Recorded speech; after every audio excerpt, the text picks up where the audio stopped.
Non-Australians, what question about Australia would you like to ask Aussies? Have you ever hit a kangaroo with your vehicle? My buddy went there from Canada and he had hit about 3. Says they are everywhere. Is this true or is he just a shitty driver? Kangaroos have developed this incredibly great evolutionary trait where they'll hide in tall grass near the road, see your car coming, look directly at it, and then decide the safest thing for them to do in this situation is jump from the loving embrace of the grass right onto the road and into the path of the oncoming car. It's truly marvelous.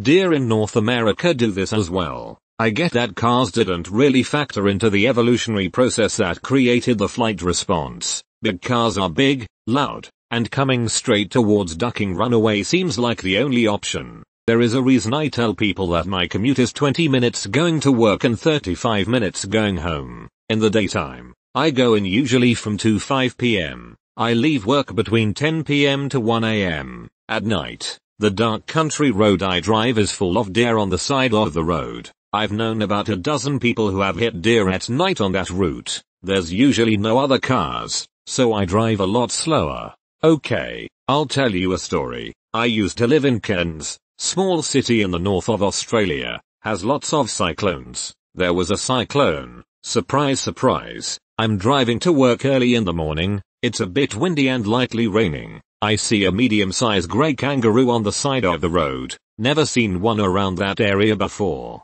I slow right down because I know kangaroos are stupid AF. There is no one on the road, so I pull over to the other side of the road to pass this thing, only doing about 10 kph, and the ducker still jumped into the side of my car. It depends. In cities there are hardly any kangaroos, but in rural areas there's tons. And yes, he sounds like a horrible driver if that's true. They're not that hard to avoid. Calling bullshit. Ever tried to drive through Western Queensland at dawn or dusk? You simply can't. You must be from the city. They actually jump out in front of the car and you can't avoid them at all. You know the weather is warming up after winter by the count of the kangaroo corpses along the highway. Yeah, nah mate, they're like deer in the US or Canada. Can't avoid them sometimes. Not hard to avoid. Garbage. When you on a country road doing 100 and a bunch jump out in front of you, next time let me know how you go trying to avoid them. It depends on where you are, but they are in fact everywhere. They can jump really high, so you can't use a fence, making roads dangerous when they run across.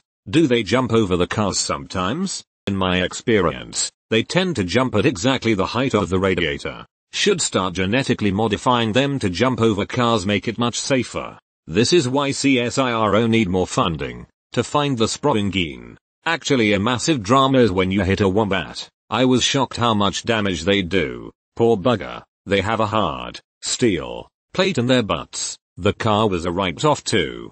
I live in Canberra, the capital city of Australia, and have bumped a few. They are everywhere except for the interior of the cities and have no road sense, so often jump out and change direction unexpectedly. Usually you can see them coming with enough time to jump on the brakes, but not always. They are bigger than you'd probably expect too. Can be 6 foot and 100 plus kilograms and tough, so can do a lot of damage. Most don't eat it often, but it is available in an average supermarket. As a non-native English speaker, you speak the coolest version of English in my opinion. What kind of English comes second? Irish. Definitely Irish. An Irish girl could have a conversation with me and I would just listen for hours. I think the accent sounds so cool. Your sound man. Come visit Ireland. The Aussie accent, tan, and ability to scull pints will enamor you to the ladies' ear. 1. Australian English 2, New Zealand English 3, British English 4, South African English 5, Canadian English 6, American English just my opinion. British English thinking face, my Scottish accent sounds duck all like an English accent. Honestly I just like the NZ accent because of the whole decade. I left my deck unprotected, and it was warped out of shape in no time. Why you got such big spiders bro? Why you got bison? Why y'all eat kangaroos? It's delicious. It's true it is. I agree. It's high protein, low fat, and they are abundant. There are also high concentrations of them in certain areas, commonly near farms where they devastate crops so they get culled. No point wasting meat. Cars related question. You seem to get an interesting mix of US and EU models. In some cases rebadged, not found anywhere else in the world. both huge V6 and V8 cars, more commonly associated with North American preferences, and small European economy cars seem to sell happily alongside another down under. How come? What are customer tastes, opinions and brand reputations like? It's a very long way between major towns in a lot of cases. So if you live in the city, especially in a city, you just want a car that will get you from A to B and fit in the ridiculously tiny parking spots. Hence the small cars sell. But if you travel, you want something with a bit more comfort and noise insulation. So the larger models sell too. It's not at all uncommon to drive an hour plus to get to work each way, or to just go visit friends and relatives on the other side of town in the bigger cities. SUVs are the vehicle of choice for people with lots of money. Utes, pickups, are the vehicle of choice in the country or if you're tradie. So there's a wide variety of preferences. An Australian, but it's been years since I've last let it go. Aussie Aussie Aussie. OI OI OI. Cheers mate. Let ITRIP cunt. OI mate. Be a good cunt yeah, and tell me if you're still coming over this arvo also. Bring the ciggies and stubbies for the footy or right Duckwood head to Bunnings later yay or nah. I hate that I, and most Aussies, can understand this edit. Translation. Hey mate, be a good friend and tell me if you're still coming over this afternoon. Also bring the cigarettes and beers for the football alright. Head to the Bunnings hardware store later. Yay mate yay nah nah yay. That doesn't mean anything. You can only say yeah nah or nah yeah anything else and it doesn't make sense. That's an exclusive or. You're duckin' just not listening mate, must be all those duckin' der is a munchin yeah you go to Siggy butt brain. In NZ3 is normal acceptable. Nah, yeah, nah, nah, or yeah, nah, yeah yeah. Footy's finished Duckwood. I visited your country several times and while it's a beautiful place, I found that racism was extremely prevalent. Why do you think that is? Yeah, there's a real casual racism problem. That's because all the full-time positions are taken. It pays well on full-time when you work with the right people. I am third-generation Australian but have olive skin and dark hair and eyes. My family originally mixed Mediterranean. I have an extremely thick QLD accent and never lived outside of Australia. I was walking on the wrong side of the path and had an elderly man deadass stop me and say, in this country we walk on the left-hand side. SMH, he was so embarrassed when he heard my accent. I don't know what's with the older generations of Australians, but I do believe the younger generation is generally more educated and accepting of other cultures. Except the Bogans. They are their own special breed. Just our history really. The way the country was formed and by who meant that racism was ingrained in government and society from the start. Invasion. Genocide. Taking kids from the parents. Imprisoning people from different nations as they were in a few camps and making illegal speaking language or showing culture, wiping out almost all of Tasmania's indigenous population. Then when writing the constitution excluding indigenous peoples from being citizens, not removed until 1967. I mean, there's a lot, and much of the country is still struggling to accept its history, even appreciate things like the amazing tech and cultures of the first peoples. For thousands of years they farmed and stored grain, made bread, had population centers in the thousands, traded food other items with neighboring and far-flung nations. There were around 300 different language culture nations at the time of European arrival. The book Dark Emu by Bruce Pascoe is a bit of a revelation on this, I think. All this has led us to the point now where we see ourselves as a white European society, despite most in a country having at least one parent born overseas. And being part of Asia, and the faces on our streets looking nothing like the ones we have on TV and in the media and in our government. I struggle with the prejudices in that from my early education and country town childhood still being present. It's taking a fair bit of effort and time, and being married to a person with Indian-born parents to see even the smallest part of my privilege in that, hoping I can get better, if nothing else but for my daughter's sake. Most white European nations have similar histories. The American treatment of indigenous people is no less shameful and bloody than Australia's. Of course, racism is alive well in the US, but until the last few years people at least felt obligated to hide their true feelings on the matter. Does social censure not play into overt racism there? It's really insidious and often goes under the radar, so it's often more harmful. Like my wife has had gravel thrown at her in the street and told to go back where you come from, and many more incidents. But also bus drivers being short with her, shop assistant serving me before her despite her being in line ahead of me and assuming we're not together, right through to job prospects and pretty open racism in the media. A little like Fox News seems from afar in the US. There's pretty significant protests around often shown in the media as normalized, and a neo-Nazi concert or festival happening soon in Melbourne. That doesn't help things. My wife was in the States recently, said she's never felt safer or more accepted than in NYC, compared to Australia and India. As a foreign woman, I guess. Does that answer your question? I don't know, but I definitely agree we do have a racism problem. It's been there from the start. English and Irish arrived as convicts and early settlers and killed or evicted the indigenous people from their land. Later we had waves of immigrants from places like China in the gold rush, 1850s, and they were also treated badly. Then a white policy existed in the 1900s until after the Second World War. Only white Europeans were allowed to migrate here, so the population was very isolated from other cultures and races. Since the war there have been many waves of immigrants from Italy,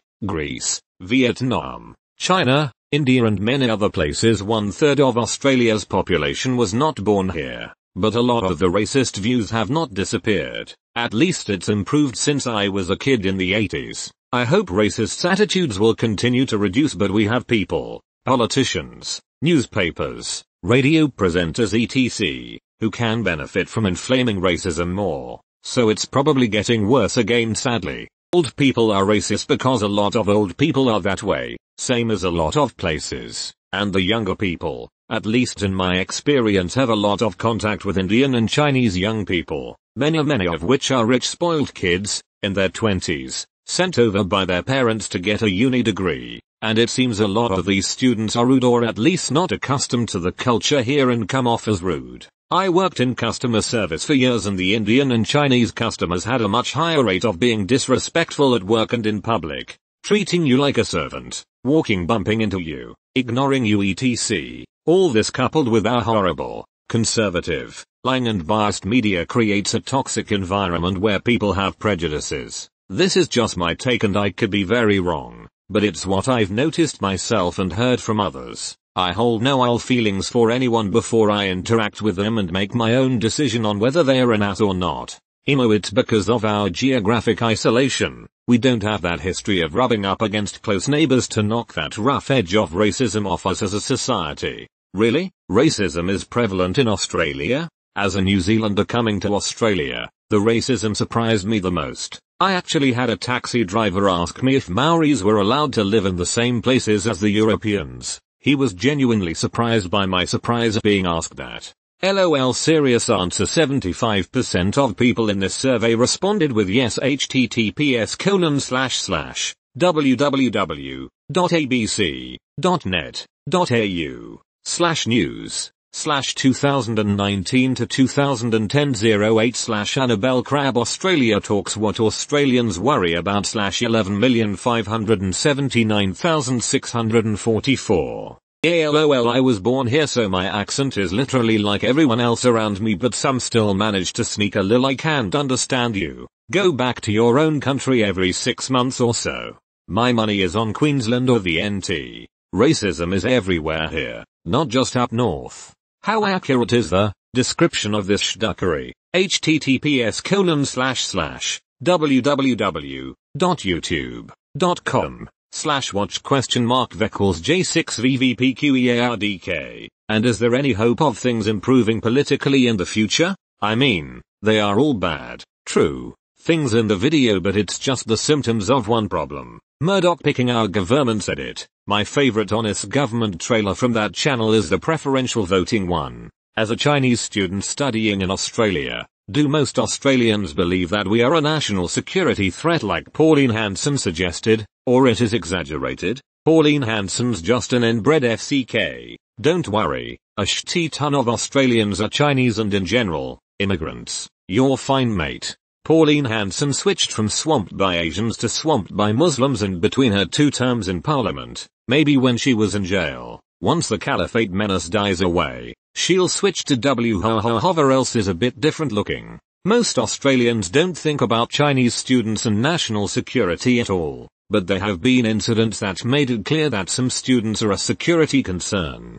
It's more complex than Pauline Hanson makes it seem. Not surprising. We already know the Chinese conduct activities against national security in Australia, such as hacking into ASIO, hacking into ANU, buying politicians, etc. Before, people didn't suspect Chinese students, though, as students rarely have a say or are involved in their government activities. Then we found out that Chinese party members are illegally monitoring Chinese university students and setting up organizations within universities. Then the violence at the university. I've heard most weren't students, but people who said they were Chinese students attacked a peaceful rally. Yes, it was a pro-Hong Kong rally, but you can't physically attack people for their political views. It is only a handful of students. I studied with a lot of Chinese students and made some really good friends. But there are some Chinese students who are conducting illegal surveillance, taking money from the government to set up pro-party organizations and violently attacking anyone who disagrees. Those students are legitimate national security threats. Sadly, the biggest threat they pose is to other Chinese students. With their monitoring and reporting back, it's other Chinese students who are at risk. The ones who just wanted an education but said something silly one night. They come home to China and find out their families back home have faced consequences. Some sources, first time writing on Reddit, so don't know how to link properly. https://www.abc.net.au/news/2013 to 2005 27/ASIO blueprints stolen in major hacking operation /4,715,960 from Reddit equals SM https://www.abc.net.au/news/2018 to 2007 06/Chinese hackers infiltrate Anuit systems /9,951,210 https://www.rfa.org/English/news/China/influence-080920191419117.html. I think most Australians hate the Chinese government for the horrible shit it pulls, not the people themselves. Much like many people overseas hate America, not because of its people but because what its government has done. Pauline Hanson been complaining about ever minority group in or since the 80s. Definitely exaggerated. I don't really mind as long as you all are happy and good people. Every country and race has bad people, so as far as I know most of us don't care. Chinese people definitely not. Chinese government absolutely. As an Australian patriot, the CCP are the only threat, on the basis of human liberty, not the people under their regime. The rest of the fear is result of xenophobia and cultural decay by mass immigration, since we're now taking between 30-60k immigrants since the past decade. We need people to have kids and our birth rates aren't sufficient enough at 1.8, therefore an increase of immigration to balance it out, leading some people to be upset over it. A lot of people that are saying those kinds of comments are typically alt-righters on Facebook. They have no real significance in our politics, nor speak for us all. Pauline Hanson is not taken seriously by the vast majority of Australians. Even if she has a point, she would still have a very out-of-favor narrative about it to piss people off. It's quite exaggerated nevertheless. You shouldn't feel you're in harm's way because of ethnicity. Is it like Dark Souls there? Well, depends where you live. Basically, the closer to the middle of the country you go, the harder the difficulty. Well, that's true for the mainland at least. That doesn't mean that there aren't any hard bosses in urban areas, cause there definitely are, especially spiders. Spiders are everywhere no matter where you live. What is yena versus nayem mean? Like what means what? They're both phrasal contractions of whole thoughts. Yay, I hear what you're saying, but nah, I'm right, I'm going against you, I'm doing it anyway. Yuan versus. Now that's true. Yeah, I guess you're right then, and that's the way it's gotta be. You're right, I'm with you now. They're not used sarcastically or to take the piss. They are both full thoughts where you respond to one thing to arrive at a conclusion.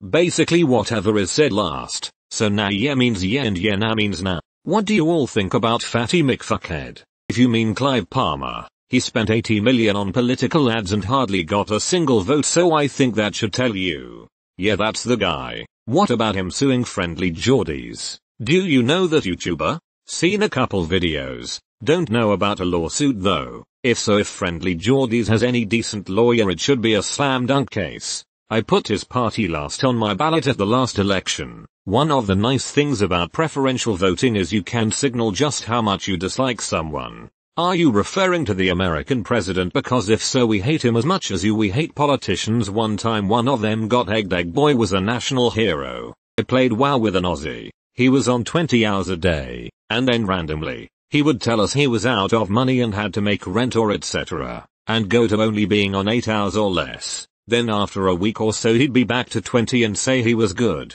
Is this common to only work as little as needed, and what job could he have had? Sounds like someone who was very reckless with money. Who knows what kind of job would tolerate that? Definitely not an office job. What is Australian barbecue really like? I assume the shrimp on the barbie is bullshit. Steak and sausage sangus. What is sausage sangus? Like a hot dog, but with a piece of bread.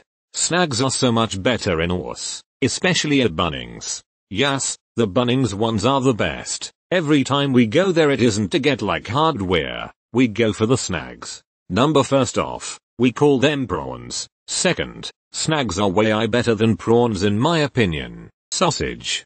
Generally just grilled chops. Steak. Sausages. Not so much smoking or slow cooking. Grilling prawns is a travesty. Would any real Australian ever do that? I think not. To be honest, it's usually not amazing. Food-wise, a home barbecue in Australia is normally just a social event, not a culinary one. It's not a style of food, like it is in the USA. This doesn't mean the food is unimportant. When we do it well, we have decent steaks, proper sausages dripping fat into the flames, fried onions of course, lightly charred vegetables, other stuff that benefits from a very hot grill, etc. Even prawns. Never, as you say, shrimp. And of course it's not impossible for an Aussie barbecue to be gastronomically impressive. But your normal backyard barbecue in Australia is likely to have nothing remarkably delicious, and everything a bit overcooked. Edit. It now occurs to me that, since Australia is pretty multicultural,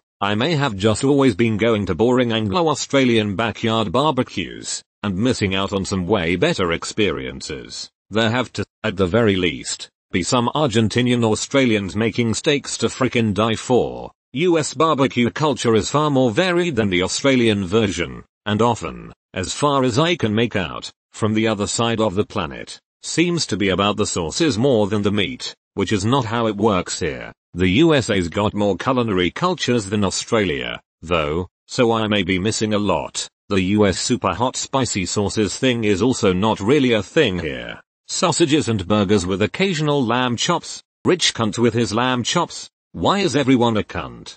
It's a term of endearment over here. Can you help us seal Rupert Murdoch back into the phantom zone? He's a problem here too. He helped the Liberals, who are actually the right-wing party here, win. He was made in the fires of the Austral continent. Only there can he be unmade. No, he is too strong. We'll need to call upon the rest of the Five Eyes, UK, USA, Canada, Australia, New Zealand by our genocidal powers combined. We are Captain Anglo-chauvinism. It's like Power Rangers, but it's just former British colonies. Unfortunately its primary power is sweeping things under the rug.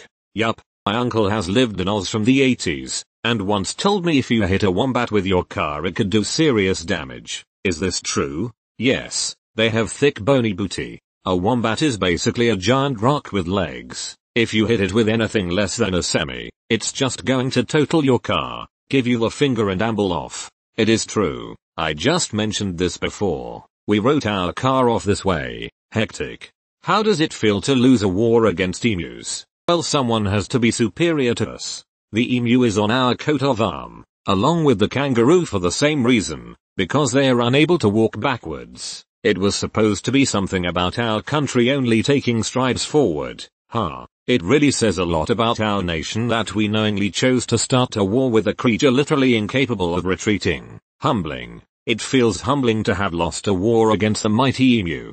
When you call your mates cunts, what do you call somebody who really is a cunt? Also, what do you call a cunt? You call your mates cunt and you call a cunt mate that is friend 1. Oh I Dazza you're sick cunt let's go for a Macus run Dazza. Duck an oath cunt. Angry bloke 1 listen here mate I am gonna knock you out angry bloke 2. Let's go then mate. We shorten everything for example afternoon equals arvo. How are you all so calm about spiders and don't want to incinerate your town as like an active hunt until extinction? How are Americans and Europeans not terrified of bears 0 giant flesh-eating monsters that run, swim and climb faster than you? Fuck that I'll take the spiders I can just spray to death with some morphine. As an American I've never even seen a bear in person before beyond a zoo. I'm from LA specifically spiders however just wanna hang out at my house whenever I'm alone in the house. Spiders don't bother you if you don't bother them usually. We have other things to worry about like our roads sometimes melt a bit in summer. What is Vegemite like? Great with butter. Great for mad cunts only. Why are you all so cool? You won't think that when you find out what a bogan is. If my English Tigabledaguk is correct it's Aussie for hillbilly. Slightly more nuanced than that more like a combination of a hillbilly and a chav. More chav-like when found in urban settings. More hillbilly-esque in more rural spaces. Eshays are not cool. The rest of the world decided masculinity is cool for some reason and that means we're top dog cause we've got the most masculinity. It comes from a history of invading occupied land, dying pointlessly in pointless wars, fighting emus, dissing female politicians, not giving rights to the gays, and even beating up the environment for its lunch money. Isn't it ducking scary to live there with all the toxic spiders and shit that could kill you in a second? Spiders don't bother you if you don't bother them. Everyone in Australia knows the spiders are fine. It's those rat turd ducking magpies you have to watch out for. I am more worried about getting ducked up by a male koala than I am by a spider. Those things are ducking savage. We have anti-venom now. People don't really die of snake or spider bites that much anymore. And there aren't that many snakes or spiders in the cities. It's a go to the hospital deal. It has to be kept in the right conditions. I've never known anyone who actually needed it though.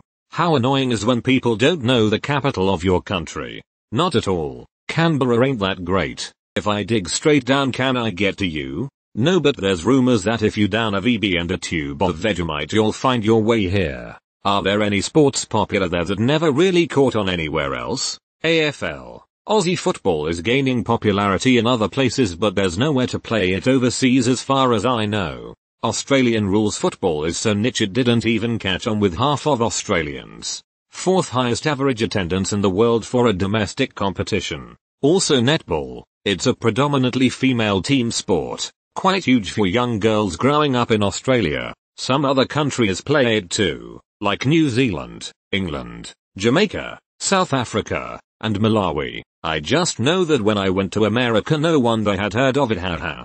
Cricket, rugby league and AFL. Cricket and rugby league are popular in other former Commonwealth countries too though. Check some highlights on YouTube. Tough fast game with no padding. Just don't check the 2019 grand final. It was shitty. Vegans and non-vegans unite to hate cane toads. We fear not. Only in the vagina. We use kangaroo blood for the anus. We don't have net neutrality, so there's that. There isn't any other than for child porn etc guns lot of paperwork but if you have a cleanish record you shouldn't have much trouble weed illegal expect for mezcal use in every by the ACT.